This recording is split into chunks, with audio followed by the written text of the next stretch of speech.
자, 이제 등비급수에 대해서 정리를 해보는데, 자, 4점짜리 이제 급수 문제 대다수가 등비급수에 몰릴 정도로 여기는 대단히 중요한 단원이라고 생각하면 돼요. 그리고 이제 앞서 우리가 1강에서 공부했던 수열의 극한에서도 등비수열의 극한 있잖아요. 그 등비수열의 극한에서 4점짜리가 몰립니다.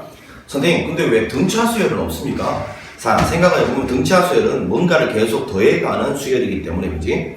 뭔가를 계속 더해간다라는 거는 어차피 그 더하는 값이 음수일지라도 음수 방향으로 계속 절대값은 커질 거고요.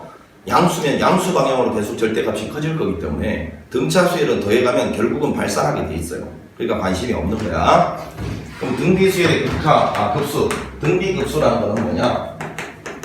말 그대로 시그마 n 이퀄 1에서부터 무한대까지 an. 자, 요 자리가 특별히 등비수열이 왔을 때를 말해요. 자, 그럼 이제 도라지가 이렇게 했지 뭐. 시그마 n 이퀄 1에서부터 무한대까지 a1 곱하기 r의 n-1제곱. 자, 요 밑줄 치면 뭐니? 요거가 등비수열의 일반항이라는 걸 알고 계실 거고, 그지? 그리고 이제 얘가 설사 등비급수라 하더라도 급수잖아, 그지? 급수는 해결 방법, 혹은 뭐 예를 들어서 판단 방법이 첫 번째 항부터 n번째 항까지 합을 구하고 거기다가 리미트를 취하는 거라 했어요. 그래서 한 번 더 써봅니다. 첫 번째 항부터 n번째 항까지 합을 구하고 k로 바꿔치기 했어요. 이렇게 여기는 n이 k로 바꿔치기 됐을 거 아니야. 여기다가 리미트를 취하는 건데, 자, 이제 요만큼을 우리는 다른 표현으로 sn이라고 한단 말이지. 리미트. 자, 그럼 이제 요 SN에 대해서 먼저 구해보고 그 다음에 거기다가 리미트를 취할 건데, 등비수열의 첫 번째 항부터 n번째 항까지 합이 있잖아요. 요거는 두 가지 모습이 있다는 걸 명심하셔야 돼. SN은 두 가지 모습이 있는데 이 두 가지 구분 기준이 뭐냐? 분류 기준이 공비입니다. 공비가 1일 때와 공비가 1이 아닐 때로 나눠보자. 그럼 공비가 1일 때는 외우려고 하지만 첫째 항이 A1이라고 쳐봐. 그럼 거기다가 1을 계속 곱해간다는 이야기니까 첫째 항도 A1, 둘째 항도 A1, 셋째 항도 A1, 넷째 항도 A1, n번째 항도 A1이겠지. 자, 그래서 이때는 SN이라는 것이 A1 더하기 A1 더하기 A1 더하기 쭉 가서 A1인데 이 항의 개수가 n개다 보니까 요놈이 A1 곱하기 n이 된다. 물론 지금 요 이야기는 A1이 0이 아닐 때에 대해서 이야기하고 있습니다. 자, 그 다음에 이제 공비가 1이 아닐 때는 여러분들이 그 알고 있는 SN의 합공식이 뭡니까? 이게 1 빼기 공비분의 첫째 항. 바로 열고 1 빼기 공비의 항의 개수제곱. 이렇게 된다고 공부했어요. 자, 그럼 이 상태에서 이제 여기다가 리미트를 취해준 게 급수니까, 그지?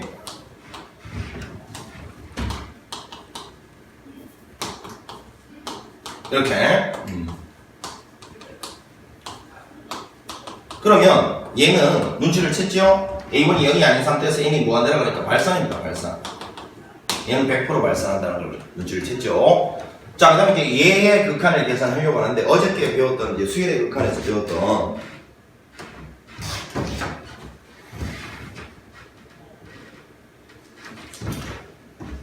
자, 수열의 극한에서 배웠던 걔 뭐냐면 여기는 이 지수 형태인데 요 밑이 있잖아. 밑 동그라미 친 밑. 요 밑에 문자가 포함되어 있네. 문자가.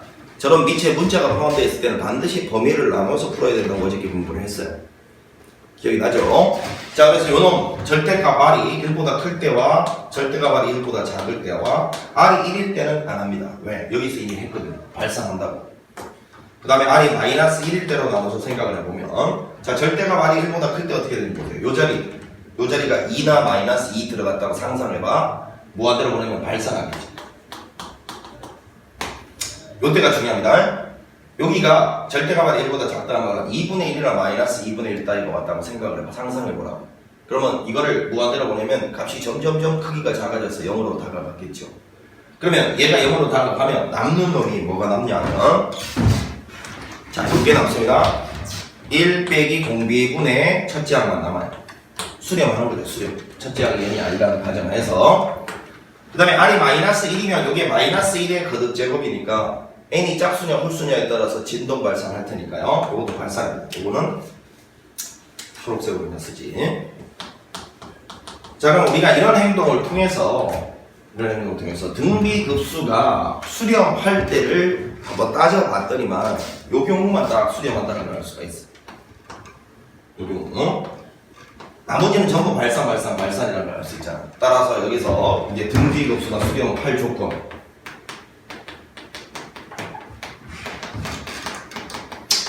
자, 등비급수의 수렴 조건을 한번 써보면 여기는 이걸 R이라고 읽지 말고 공비라고 읽으라 했습니다. 그래서 선생님이 여기 쓰겠습니다. 공비가 범위가 마이너스 1에서 1 사이네요. 자, 여기서 이제 어저께 공부했던 거랑 비교해서 기억을 할 필요가 있어요. 어저께 등비수열의 극한이 있죠. 극한. 급수 말고 극한. 등비수열의 극한이 수렴할 조건도 얘와 비슷했는데 차이점은 뭐냐면 등비수열의 극한에서는 1이 들어갔습니다만은 급수에서는 1이 빠져야 돼요. 1일 때 여러분 발산한단 말이야. 공비가 1일 때 발산. 여기 1 넣으면 큰일 나. 와, 선생님 좀 헷갈리는데요. 극한일 때는 1이 들어가고 급수일 때는 1이 빠진단 말입니까? 예, 그렇습니다. 그러면 이거 안 헷갈리는 방법은 뭘까요? 둘 중에 하나만 정확하게 외우고 있는 거야. 알겠니? 급수는 빠진다. 이거만 정확하게 외우고 있으라고. 그럼 극한은 들어간다. 둘 중에 한 개만 외워. 헷갈리면 급수는 빠져. 급수는 빠진다. 급수 빠져. 요것만 정확하게 외우라고. 급수는 빠진다. 다시. 공비가 마이너스 1에서 1 사이면 수렴하고요. 또 하나가 더 있습니다. 조심해야 될 게. 분명히 A1이 0이 아닐 때에 이렇게 된다고 했거든. 그러면 A1이 0이면 어떻게 될지 잘 생각해요. 첫째 항이 0이면 공비를 아무리 곱해도 계속해서 둘째 항, 셋째 항이 0, 0, 0, 0 될 거 아니야. 그럼 0을 무한히 더해봤자 0으로 수렴하는 거 맞죠? 그래서 여러분 첫째 항이 0일 때도 수렴을 합니다. 이때는 밑에다가 선생님 수렴값을 살짝 써보면 이때는 0이니까 이거 설마 수렴값이 0 되는 거 문제로 되지는 않겠죠. 그러나 수렴값을 묻지는 않을 테지만 수렴 조건에서 이 A1이 0이다를 빼먹으면 반드시 틀리는 문제로 제작 가능하고 출제 여러 번 됐어요. 자, 수렴할 정수 개수를 구하라 했는데 첫째 항을 빼먹으면 정수 개수가 틀리게끔 그렇게 문제 충분히 만들어낼 수 있고 출제도 많이 되어왔어요. 반드시 기억해야 됩니다. 꼭 기억해야 돼. 첫째 항 0이거나 공비가 빼기 1에서 1 사이인데 여기 등 안 들어간다. 자, 공비가 마이너스 1에서 1 사이면 1 빼기 공비 분의 첫째 항. 이게 무조건 수렴값이 된다는 걸 외워놔야 돼. 자, 그래서 이제 요 부분에 해당되는 게 아까 좀 전에 정리했던 거랑 일맥상통하는 이야기가 이건 거야. 자, 이제 이런 거를 우리는 아까 등비급수의 형태라고 했는데 이걸 보자마자 얘는 수렴이라는 걸 이제 판단할 수 있게 됐죠. 등비급수는 수렴 뭘로 판단한다고? 공비로 판단하는 거예요. 자, 요거 마음속으로 공비를 한번 구해보면 2분의 1이잖아요. 2분의 1이 이 범위 안에 들어가지. 그럼 너는 반드시 이걸 보자마자 아, 수렴이네. 그리고 이거를 아까처럼 첫 번째 항부터 n번째 항까지 구하고 리미트 취한다. 그거 쓰지 말고 얘가 바로 공비 통해서 수렴이라는 걸 판단했으면 바로 얘는 어떻게 이렇게 값을 쓰면 된다고요. 답을.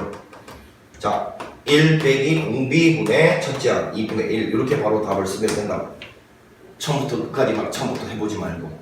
자, 보자마자 공비를 빡 보고서 2분의 1이네 공비가. 그럼 요 범위 안에 들어가네. 그럼 무조건 수렴이네. 수렴이 확보됐으면 답은 무조건 이렇게 쓰네. 그래서 오케이. 요게 이제 첫 번째로 꼭 기억을 해야 될 사실이야.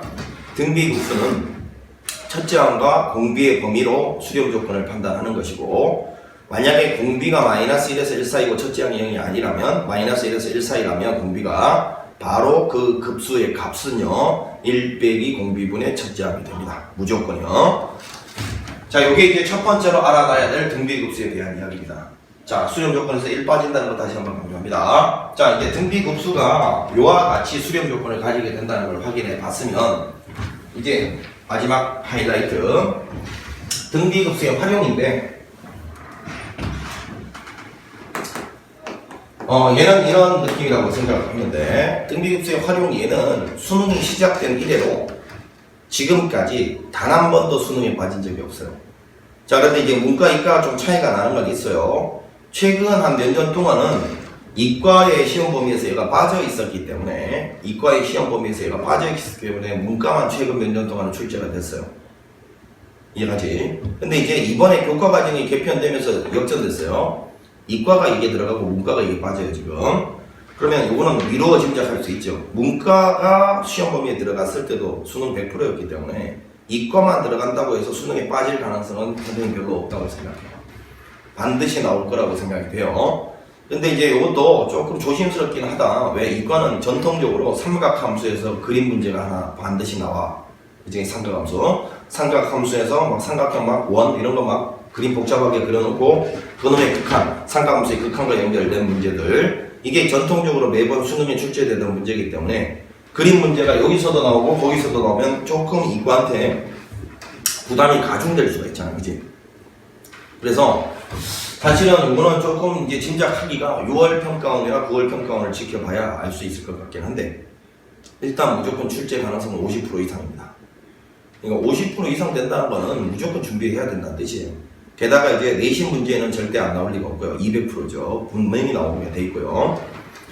자, 그래서 이제 이 등비급수의 활용 문제는 여러분들이 문제를 풀어봐서 알겠지만, 똑같은 그림, 뭐 프랙탈이라고 부르죠. 자기 닮은 도형이라고도 부르는데, 그 동일한 도형이 비율만 이렇게 줄어들거나 해서 계속해서 동일한 도형이 추가적으로 나왔을 때, 그 추가적인 도형들의 면적의 총합이나 아니면 둘레 길이 뭐 이런 것들의 총합을 묻는 문제인데, 그런 것들이 항상 등비 수열이 되게 돼 있단 말이야. 일정한 비율로 줄어드는 형태가 될 거니까, 그지? 그 등비 수열이 됐을 때 시그마니까 이거는 분명히 등비급수로 귀결되게 돼 있고, 그 등비급수의 계산 방법인 1 빼기 공비분의 첫째 항이 무조건 답일 텐데, 첫째 항 구하는 거 하고 공비 구하는 게 상당히 복잡하게 출제된다. 알겠니? 그리고 요 문제는 여태까지 출제 빈도수가 너무 많다 보니까 문제는 이미 개발될 대로 다 개발이 돼 있어요. 난이도라든지 아니면 문제의 뭐 수준이라든지 이게 이미 개발될 대로 다 개발돼 있어서 문제가 색다른 거는 더 이상 나오기가 조금 힘들지만 말이야, 그런 상태에서 요즘에 이제 학생들한테 점수 차이를 내고자 하기 위해서, 왜? 애들이 다 이건 무조건 100% 나온다는 걸 알고 있고 준비하거든 다. 점수 차이를 내기 위해서 도입한 방법이 뭐냐? 계산을 복잡하게 만들었어요. 무조건 루트가 등장하게 만들고 유리화를 갖다가 반드시 동반하도록. 유리화 하다 보면 학생들 실수 많이 하잖아, 그치? 자, 그리고 이제 요 교재 연구를 하고 수능 특강 문제 교재 연구를 하다 보니까 요 교재 연구, 요번에 수능 특강 레벨 3인가요? 레벨 3의 한 문제는 여태까지 나오지 않았던 독특한 문제가 실려 있어요. 여태까지 나오지 않았던 독특한 문제. 그래서 간만에 수능 특강 문제가 마음에 들었던, 마음에 드는 그런 것 같아. 레벨 3에 아주 독특한 문제가 하나 있어요. 그거는 좀 잘 보도록 하시고요. 자, 어찌됐건 이제 정리를 해보면 이런 거야. 이런 등비급수의 활용에서 반드시 기억을 해야 될 게, 자, 보통 이제 면적이 80% 이상이니까요. 면적을 하겠습니다. 첫째 항을 갖다가 이제 구할 수 있어야 되고, 이제 공비를 구할 수 있어야 되는데, 자, 첫째 항은 이제 당연히 어떤 도형의 면적이겠죠, 그죠? 그러면 항상 우리가 제일 먼저 이제 여기에 대해서 정리를 알아야 될 걸 좀 해보고, 여기에 대해서 정리를 해본다. 여기 지금 칸이 좀 부족하니까 왼쪽으로 넘어갈 거야. 자, 이제 반드시 여러분 첫 번째 원칙 S1부터 구해야 돼요. 즉 공비하고 S1이 있으면 마지막에 답은 이렇게 쓸 거니까 1-공비분의 첫째 항, 뭐 이런 식으로 이제 답을 쓰게 될 건데, 공비하고 첫째 항을 구해야 되는 와중에도 반드시 첫째 항부터 구해야 돼요. 왜 이 반드시 첫째 항부터 구하라고 하느냐 하면, 첫째 항을 구하는 와중에 공비를 구할 수 있던 어떤 원리, 공비를 구할 수 있는 어떤 원리, 이런 것들이 발견이 된단 말이야. 첫째 항을 구하는 와중에 공비를 구할 수 있는 원리, 이런 것들이 발견된다고. 그러니까 이제 이 무조건 첫째 항부터 구한다는 걸 명심하시고, 그 다음에 이 첫째 항 면적으로 나올 수 있는 게 일단 직각삼각형, 그 다음에 원, 그 다음에 원의 일부. 자, 이런 것들이 보통 여태까지 기출문제의 대다수인데, 자, 이제 추가적으로 뭐를 준비하셔야 되냐면, 일반적인 삼각형. 자, 요게 이게 왜 요 일반적인 삼각형에 주목을 해야 되느냐? 근 10몇 년 만에 복귀한 파트가 하나 있어요. 뭐냐면, 삼각함수 단원에서 삼각함수의 활용입니다. 그 사인 법칙, 코사인 법칙 알죠? 그게 한 10여 년 만에 복귀를 했는데, 그 사인 법칙, 코사인 법칙의 활용도가 뭐냐면, 일반적인 삼각형에서, 그지? 직각삼각형을 안 찾은 상태에서 일반적인 삼각형 아무렇게나 생긴 그 삼각형에서 사인과 코사인을 찾아내고자 하는 법칙이거든. 근데 그게 이제 교과과정에 복귀를 했다는 말은 이 일반적인 삼각형도 이제 면적이나 이런 걸 다룰 수 있다는 이야기가 돼. 그래서 예전 교과과정에서 이런 것들만 나왔는데 이제 이런 것들이 나올 때가 됐고, 실제로 수능 특강에도 레벨 2인가 1인가 요거에 대한 문제가 하나 있어요. 선생님이 전에 수업 시간에도 요거 이야기를 했을 거예요. 사인 법칙, 코사인 법칙. 내 예측대로 수능 특강에서도 지금 하나 문제가 만들어져 있더라고. 자, 이런 것들을 대비해야 되는데, 먼저 이제 직각삼각형 원의 일부 일반적인 삼각형을 이렇게 다룰 때 자세가 있어요. 그러니까 지금부터 선생님이 하는 이야기는 이런 것들을 봤을 때 네가 꼭 해야 될 행동이고, 수업 시간에 이거 안 하면 대학교 못 가라고 했던 그 행동들이야. 그걸 다시 한번 정리를 해보는데, 먼저 요거는 요 칸이 좀 부족해서 여기다 쓸게요. 이등변 삼각형이 나오면 갖다 표시하고 수선의 발을 내리고, 이렇게 수선의 발을 내리고 직각삼각형 여기를 찾아야 돼요. 저 노란색이 네가 반드시 그려 넣어야 될 생명선이란 소리야. 그 다음에 이제 이거 이등변 정삼각형이 나왔다. 정삼각형이 나오면 분명히 이등변 삼각형이긴 하지만 차이점이, 정삼각형 나오면 수선의 발을 내리고, 이것도 노란색으로 할게. 이렇게 표시하고 하나 더 추가적으로 여기가 60도고 여기가 30도라는 걸 반드시 표시를 해야 돼. 각도 표시 차곡차곡 보이는 대로 다 해야 돼. 저 각도를 표시하니까 특수각이 나왔죠? 그러면 반드시 삼각 B를 써놓는다고. 2대 1대 루트 3. 자, 그러니까 정삼각형 안에는 어떤 길이적인 정보뿐만 아니라 뭐가 나와있다? 비율적인 측면, 삼각 B가 등장해 있다는 거, 특수각. 자, 그 다음에 이제 원은 제일 중요한 게 이거죠. 원에 있어서의 중심각 이렇게 있으면 원주각이 이렇게 있어요. 그러면 여기가 세타이면 중심각은 반드시 그의 2배다라는 거. 자, 요 원리를 이용해서 제일 중요한 원리가 뭡니까? 이거죠. 만약에 얘가 지름이면 이렇게 그었을 때 여기 반드시 요 표시 안 하는 게 못한다 했어요. 지름이면 여기 중심각이 180도니까 얘는 반드시 원주각은 90도가 될 수밖에 없잖아요. 앞쪽에 있는 원리에 의해서. 됩니까? 자, 그 다음에 또 원이 이렇게 나왔을 때 현이 나왔어요. 현이 나오면 수선의 발을 중심에서 내리고 갖다 표시하시고, 요거 직각 표시. 그 다음에 반드시 이런 원하고 여기는 요점을 연결해서 반지름을 반드시 이렇게 연결해서 찾아서 직각삼각형을 찾아야 돼요. 자, 그 다음에 원이 나오고 직선이 원과 이렇게 접한다 나오면 요거를 우리는 뭐라고 부릅니까? 접점이라고 부르죠. 반드시 중심이랑 접점 연결하시고 수직 마크, 그리고 요 직각삼각형 찾아야 돼요. 중요한 건 이거죠. 이거 중심이랑 연결한다는 거. 이게 이제 결국은 반지름이 되고 이 길이는 항상 주어져 있을 겁니다. 그리고 요 직각 표시 반드시 하셔야 돼요. 되겠니? 자, 이런 것들을 안 하면 절대 안 돼. 그 다음에 또 하나, 이거는 이제 칸이 좀 부족하니까 옆으로 써볼게요. 만약에 원이 이렇게 두 개가 외접하거나 원이 만약에 내접을 하게 되면요, 반드시 중심과 접점과 중심은 일직선상에 이렇게 연결해 놓습니다. 중심, 접점, 일직선상에 연결합니다. 반드시 해야 돼. 자, 그 다음에 이제 원이 이렇게 있고 안에 뭔가 사각형이나 이런 형태들이 이렇게 내접해 있는 경우가 나오면요, 자, 여기서는 이제 해야 될 행동이 이거죠. 중심에서부터 현의 수선의 발을 내리고 갖다 표시하시고요. 그 다음에 원에 내접해 있는 점과 반드시 이런 중심을 연결해서 반지름을 그려야 됩니다. 그래서 이런 직각삼각형을 반드시 찾아내야 된다고. 아니면 이쪽에 있는 요놈도 현이니까요, 당연히 이렇게 연결하시고, 그럼 다른 색깔이니까 원 안에 내접해 있는 도형이 나오면 원의 중심과 그 내접 접점을 반드시 연결하고 수선의 발을 내려서 직각삼각형을 찾아야 됩니다. 이런 거 안 하면 절대 문제가 풀리지 않아요. 자, 그러면 이제 이런 행동들을 쭉 봤어. 이런 행동들을 쭉 했을 때 공통적으로 찾아지는 게 뭐냐면 일단 직각삼각형이죠.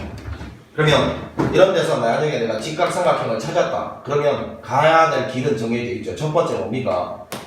첫 번째 피타고라스 정리. 이런 느낌이야. 피타고라스 정리는 일단 물론 길이 정보가 다 주어져야 되는 건 맞는데, 그지? 특별히 보니까 특수각이 존재하지 않고 특수각 30도, 45도, 60도.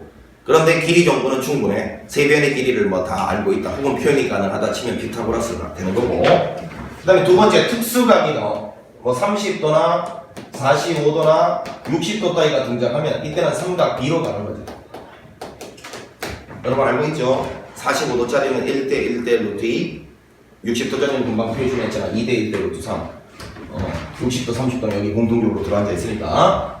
자, 그 다음에 이제 세 번째는 만약에 이것도 아니고 이것도 아니라는 건 뭐야? 길이 정보가 턱없이 부족하고 게다가 각도까지도 특수각이 아닐 때 이때는 닮음입니다. 무조건 닮음이에요. 이거 진짜 중요합니다. 이 닮음을 이용해야 되는데 이 닮음을 이용하는 거는 여기 또 칸이 좀 부족하네. 이쪽으로 좀 여러분들 정리할 때는 좀 깔끔하게 S1 자리에 여기 이렇게 해서 요 안에 좀 몽땅 집어넣는 걸로 A4지 같은 데다가 크게 하나 정리해. 닮음의 가장 대표적인 이제 그림이 이런 거죠. 이런 거. 여기 직각삼각형이 하나 이렇게 나와 있고요. 대표적인 그림 하나 해보는 거야. 여기 수선에 발을 내리면 여기 직각일 때, 그럼 여기는 요 삼각형하고 요 삼각형이 분명히 닮음이고 커다란 것까지 세 개가 모조리 닮음이죠. 요때 이제 여기 길이를 A, 여기 길이를 B, 그 다음에 여기 길이를 C라고 하고요. 그 다음에 여기서 요만큼 길이를 X, 요거를 Y, 그 다음에 여기는 요 높이를 H라고 했을 때 여기서 좀 알아둬야 될, 지금 이거 막 증명하고 그러진 않겠습니다. 알아둬야 될 성질이 일단 A의 제곱은 X 곱하기 C다. 자, 요놈 제곱은 X 곱하기 C다. 중학교 때 다 배웠죠. 그 다음에 B의 제곱은 Y 곱하기 C다. 맞습니까? 그 다음에 일명 소공식이죠. 이 직각삼각형에서 밑변을 A로 보면 높이가, 밑변을 A로 보면 높이가 B가 되는 거고, 밑변을 C라고 보면 높이가 H 되는 건데, 그것들끼리의 곱은 같아야 되죠. 왜? 같은 삼각형의 면적 구하는 방식이니까, 그지? 물론 2분의 1, 2분의 1은 뗀 거야. 그래서 이때 A, B는 누구랑 같다고? C, H랑 같다. 자, 이 소공식, 소자 쓰는 것처럼 기억하시면 되죠. 이렇게. 이놈 곱하기 이놈은 이놈 곱하기 이놈과 같다.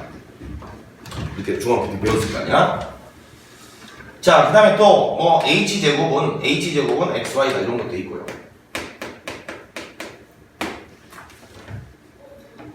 맞죠? 그 다음에 요거는 잘 모르는 학생들이 있던데 X 대 Y 비유 있잖아요. X 대 Y는 요놈은 A제곱 대 B제곱과 같습니다.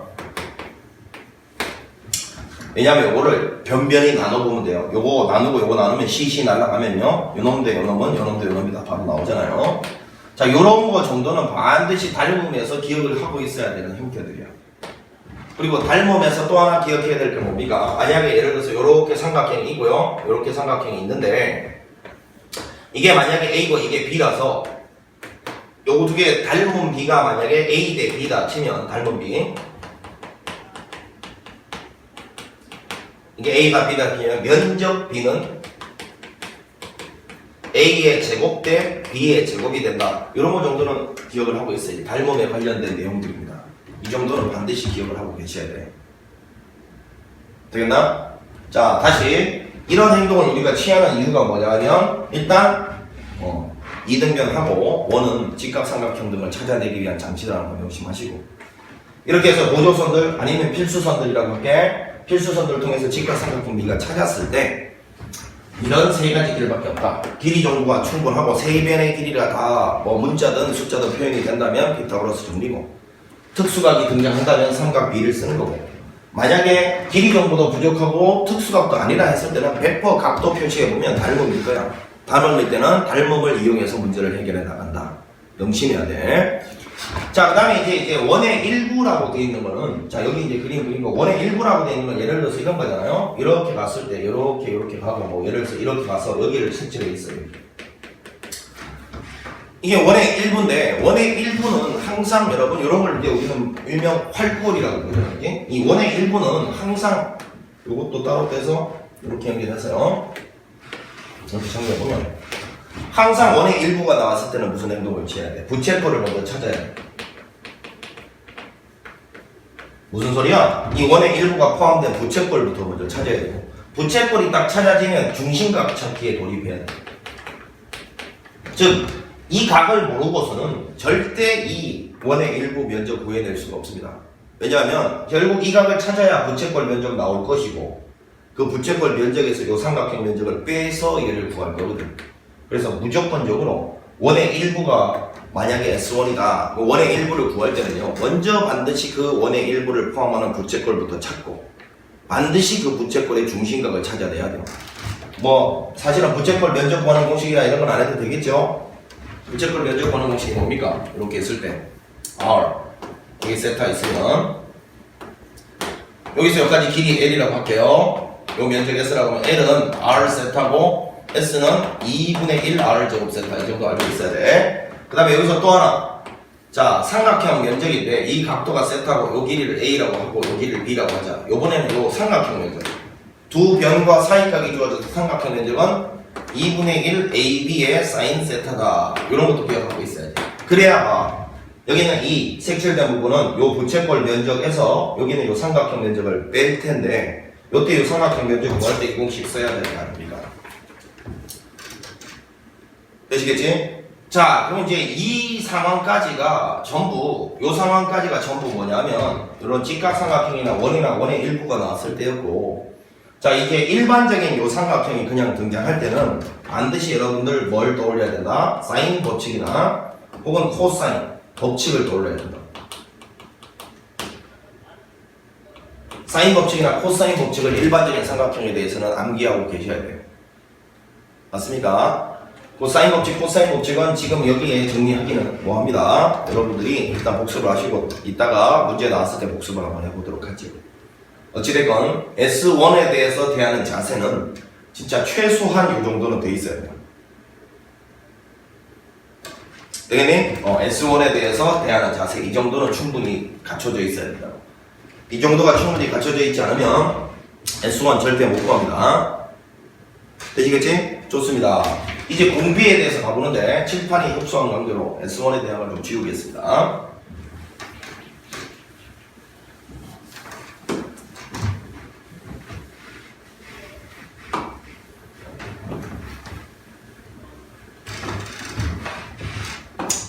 자, 일단 이제 이 공비를 갖다가 할 때는 첫 번째 이렇게 이야기했습니다. 공비에 대해서는 사진 틀을 공략하라라고 하겠습니다. 이게 이제 무슨 소리냐면 만약에 여러분 이런 사진이 있다라고 쳐봅시다. 사진이 이렇게 계속해서 나한테 주어져 있는데 이 안에 어떤 사람의 모습이 이렇게 있다 이거야. 사람의 모습이 이렇게 있어. 같은 사진인데 축소한 거야. 이렇게 사람의 모습이 이렇게. 자, 이게 일정한 비율로 축소하고 축소했다라고 했을 때 나의 지금 목적은 이 사람에 있어서의 뭐 키 아니면 이 사람 얼굴의 면적 이런 걸 구하라는 문제가 있을 때 일단 키라고 생각해 봅시다. 이 사람의 키면 이게 일정한 비율로 줄어들었다 했으니까 여기 있는 이 사진은 분명히 닮은 도형이 있어요. 그럼 이 사람의 키를 갖다가 다 더해가라 문제 나왔을 때 이게 바로 처항이고 첫째 항이겠죠. 그 다음에 이게 이제 둘째 항일 거고 요게 이제 셋째 항일 건데 이때 요 사람 자체를 주인공이라고 칭해 봅시다. 그럼 물론 지금 주인공의 키를 다 더해가라는 이야기지만 실제로 이 첫째 항 이걸 구해보고 둘째 항 이걸 구해보고 셋째 항 이걸 구해보고 해서 키가 얼마나 줄어들었는지 비교를 해봐도 돼요. 맞죠? 물론 첫째 항은 반드시 구해야 되는 거지. 1 빼기 공비분의 첫째 항이니까. 그런데 그 사람보다는 어떤 사람이 현명하다? 야, 키를 전체적으로 구할 필요는 뭐 있니? 오른팔만 비교해봐도 되지 않겠냐 이거야. 맞죠? 그러나 그런 사람보다는 이런 사람이 되란 말이야. 뭐하러 그 복잡한 주인공의 관심을 가지냐 이거야.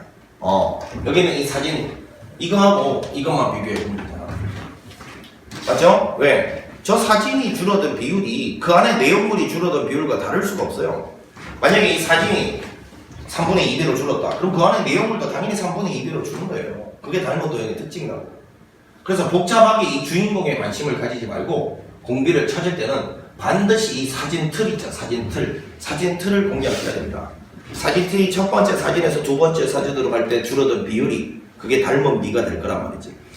자, 그래서 이 사진 틀로는 뭐 삼각형 형태,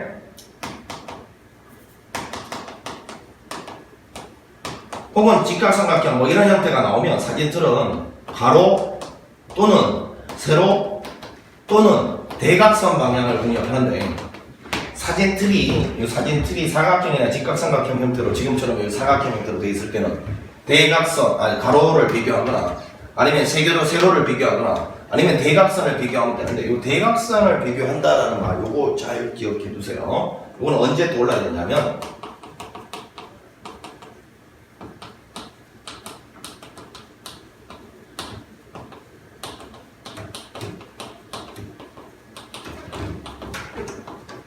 문제를 보다 보면 대각선 방향으로 도형들이 이렇게 접하면서 대각선 방향으로 도형이 위치해 있는 경우들의 문제들이 있어요. 근데 그 도형들이 삼각형 안에나 아니면 직각삼각형 안에 들어있으면 항상 사진틀을 공략할 때 첫 번째 사진틀과 두 번째 사진틀을 비교할 때는 가로도 되고 세로도 되지만 대각선 방향으로 어떤 도형들이 이렇게 접해 있을 때는 대각선의 길이를 비교한다라는 생각을 놓치면 안 된다. 이게 사진틀이 요거일 때고, 만약에 사진틀이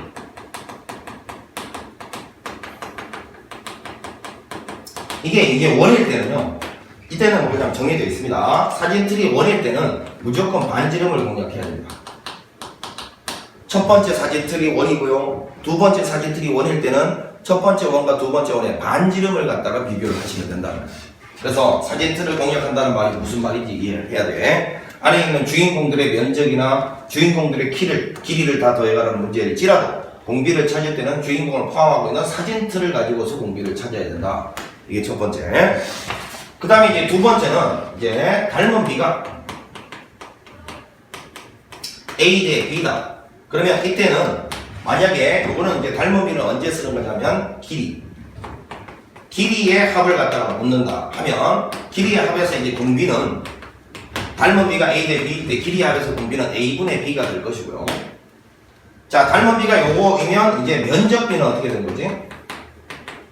A의 제곱 대 B의 제곱이 되는 거지, 알지? 이때 면적의 합을 갖다가 물으면 공비는 A의 제곱 대 A의 제곱분의 B의 제곱이 된다는 거예요. 자, 무슨 소리냐면 만약에 이런 잘 봐요, 잘 봐. 여기는 사람의 키를 갖다가 다 이렇게 더하라 했으면 이때는 필요한 게 길이비잖아, 길이비. 이랬을 때는 만약에 요 길이하고 요 길이를 따져봤더니만 이게 A, B여서 요 사진하고 요 사진의 닮은 비가 A 대 B라면 이때는 이 사람의 키의 공비는 A분의 B가 된다고. 왜 그런지 느껴봐. 이게 A 대 B란 거는 요 첫 번째 키하고 두 번째 키도 분명히 A 대 B잖아요. 왜? 사진이 A 대 B면 그 안에 있는 내용물도 A 대 B인 거야. 이것도 A 대 B라고 비율. 맞지? 그러면 이게 첫 번째 사람의 키고 요게 두 번째 사람의 키니 공비란 건 뭐니? 첫 번째 사람분의 두 번째 사람, 이게 공비가 된다고요. 아니, 생각해봐. 2, 4, 6, 8 이렇게 나간단 말이야. 맞죠? 그럼 공비가 앞에 거분의 뒤에 거, 이거분의 이게 공비라고. 첫 번째 놈이 2고 두 번째 놈이 4다. 그러면 공비는 뭐라고? 앞에 거분의 뒤에 거 2분의 4, 이게 공비 된다고요. 그래서 첫 번째 길이가 A고 두 번째 길이가 B라 했을 때 공비는 A분의 B가 된다는 거예요. 자, 이게 만약에 물은 게 사람의 얼굴 면적 뭐 이런 걸 물었다. 그러면 이 얼굴 면적을 비교했을 때 사실은 그 얼굴 면적의 B가 요 사진틀 면적의 B랑 같을 수밖에 없단 말이야. 사진틀의 면적이 A에서 B로 변하면 그 안에 있는 내용물, 얼굴의 면적도 A에서 B로 변하게 되기 때문에 비율적으로 사진이 줄어드는 비율만큼 그 안에 내용물도 똑같이 줄어든단 말이죠. 그러면 이 놈 면적 B가 A제곱이고 이 놈 면적 B가 B제곱이라면 이게 이 말 아닙니까? 첫 번째 사람의 얼굴 면적 A제곱이라고 봤을 때 두 번째 사진의 얼굴 면적은 B제곱이 된다는 소리니까 이때 공비는 앞에 항분의 뒤에 거, 첫째 항분의 두 번째 항, 이게 공비가 된다는 말이야. 첫 번째 항분의 두 번째 항. 되겠니? 그래서 이게 닮은 도형일 때는 자, 닮은 비를 찾는 게 우선이다는 거야. 닮은 비를 찾아야 길이 비도 구할 수 있고 닮은 비를 찾아야 면적 비를 통해서 면적의 공비도 찾을 수 있다. 닮은 비를 찾는 게 우선이고 이 닮은 비 찾을 때 사진틀을 공략해야 된다. 그 말한 거예요. 자, 이제 세 번째가 중요합니다. 이거 진짜 중요해요. 개수가 변해갈 때.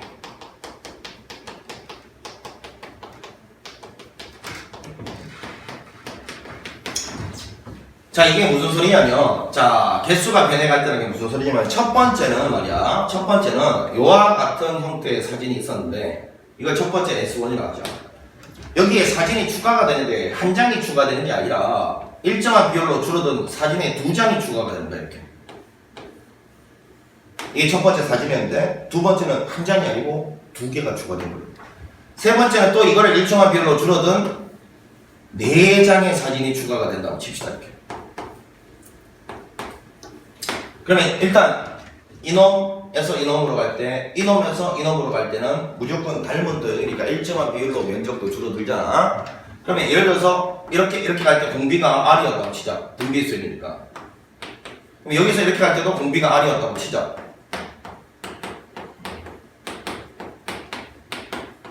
자, 이렇게 한 장이었다가 두 장이 추가되고 4장이 추가되고 이렇게 개수가 전부 2배씩 늘어나는 이런 등비급수였다고 치죠. 그럼 이걸 몽땅 더해가는 등비수에 있어서는 S1에다가 더하기 하기를 요거는 2개죠. 그러면 2배의 S1R. 자, 요거는 하나, 둘, 셋, 4개잖아. 4배의 S1R의 제곱 이렇게 가게 될 거라는 거지. 그러면 자, 질문 한번 던져볼게. 여기서 이렇게 할 때 뭐가 더 곱해졌니? 즉 공비가 얼마니? R이 아니죠. 몇 R? 2R이죠. 여기서 이렇게 할 때 공비가 뭐가 곱해졌니? 2R이지. 자, 이랬을 때는 항상 전체 공비라는 것은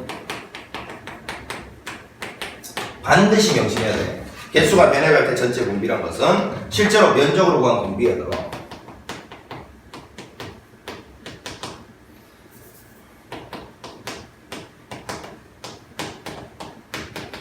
반드시 뭘까지 곱해준 거? 개수비까지 곱해준 게 이게 전체적인 공비가 된단 말이야. 사실은 면적으로 보면 공비가 R인데, 그지?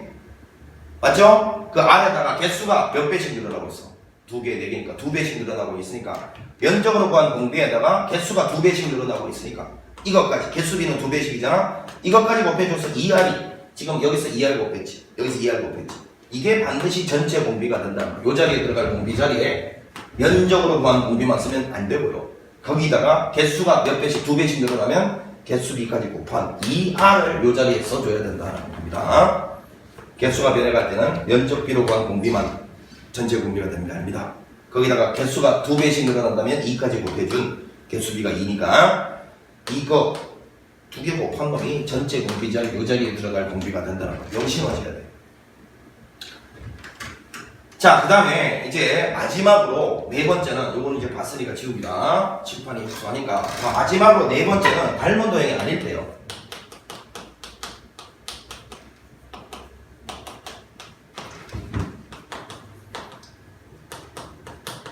선생님, 닮은 도형이 아닐 때도 등비수열이 될 수 있나요? 이해가 안 되는데 됩니다. 이럴 때는 그냥 이렇게 쓸게요. 직접 써본다 라고 쓸게요. 자, 무슨 소리냐면 봐. 어떤 삼각형이 하나 있는데 이 최초 길이가 A였고 요거 B였다고 치자. 근데 가로는 5분의 3씩 줄고 세로는 5분의 2씩 줄어가는 도형이 있다고 치자. 가로는 이게 5분의 3배가 되고요. 세로는 5분의 2배가 된다 칩시다. 자, 여기서 이렇게 갈 때 또 이놈의 5분의 3배가 되고 여기 쓸게. 여기 복잡하니까 요거에 5분의 2배가 된다 칩시다. 그러면 이런 면적들을 다 더해가라 라는 문제가 나왔다 치는데 대답 크게 해봐. 저 사각형들은 닮음입니까? 택도 없죠. 닮음 아닙니다. 왜?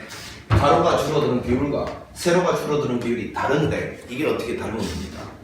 절대 닮음이 아니에요. 저 도형들은 닮은 도형이 아닙니다. 가로가 줄어드는 비율과 세로가 줄어드는 비율이 다르잖아요. 그럼에도 불구하고 면적을 한번 써보겠습니다. 이거 두 개는 AB죠. 이거는 면적이 5분의 2 곱하기 5분의 3의 AB입니다. 이거는 5분의 3의 제곱, 5분의 2의 제곱의 AB 이렇게 가고 있죠. 자, 닮은 도형이 아닌데도 면적을 써봤더니만 여기서 이렇게 갈 때 이 괄호 25분의 6인가요? 여기서 이렇게 갈 때도 25분의 6이 계속 곱해지는 등비수열이 돼버리죠. 그러니까 여러분 닮은 도형이 아니더라도 그 면적의 값이나 길이의 값은 충분히 등비수열이 될 수가 있어요. 면적의 값은 충분히 등비수열이 될 수가 있다고.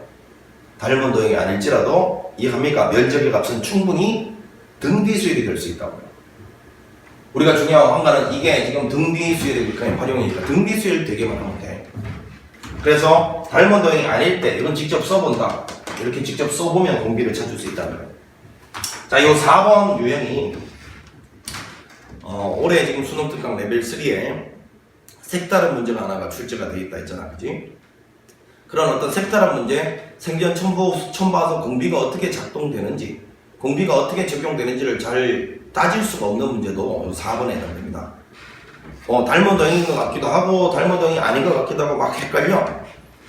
그런 범주까지 4번으로 할게요. 그런 문제들이 나오면 저와 같이 선생님처럼 여기다가 직접 써보세요. 직접 몇 개의 항을 써보다 보면 공비가 이거다라는 걸 판단할 수 있는 그런 문제들이 머리가 일단 이렇게 뭐 형식적으로 정리가 되는 문제들은 그냥 알고 있는 사실을 통해서 공식을 이용해서 해결해도 되는데 이제 이 문제가 하도 개발이 많이 되어 있다 보니까 색다른 문제들이 만들어져 나올 수 있잖아, 그지? 그래가지고 여기서 다음으로 갈 때, 거기서 그 다음으로 갈 때, 이 공비의 원리가 어떤지를 막 헷갈리게끔 문제를 이제 재창수할 수 있는 수준까지 왔단 말이야. 그런 순간이 오면 반드시 필살기가 뭡니까? 그 각각의 형들을 한번 손으로 써보는 거예요, 식을. 그러면 반드시 여러분 공비를 찾을 수 있을 겁니다. 아시겠죠? 자, 이렇게 해서 뭐 이 정도면 수능에 나오는 모든 문제들에 대한 정리를 끝낼 거예요. 첫째 항에 대해서 주의해야 될 거, 그 다음에 공비에 대해서 주의해야 될 거를 자세하게 한번 설명을 해봤습니다. 자, 여기까지 해서 등비 수열에 대한, 등비급수에 대한 원리, 개념 정리를 마치겠습니다. 이 정도 알면 문제풀이 열심히 하시면서 이거를 자기 걸로 체화시키면 돼. 충분합니다.